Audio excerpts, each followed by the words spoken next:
У югорчанина подтвердили коронавирусную инфекцию. Отмечу, это первый случай заболевания в регионе. В отношении гражданки, которая имеет подтвержденный случай заболевания, она проживает на данный момент в городе Сургуте, являясь жительницей Ноябрьска. Добросовестно исполнила свою обязанность по самоизоляции. Прилетела она из круиза по Европе. Последнее место ее нахождения было Италия.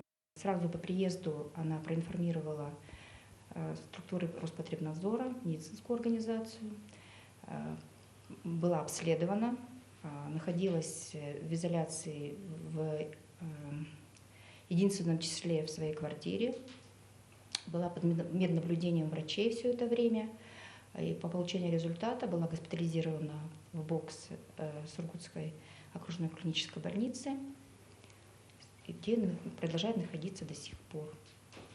Состояние пациентки удовлетворительное, температура нормальная, есть легкие явления кашля, нашего общего респираторно-вирусной инфекции.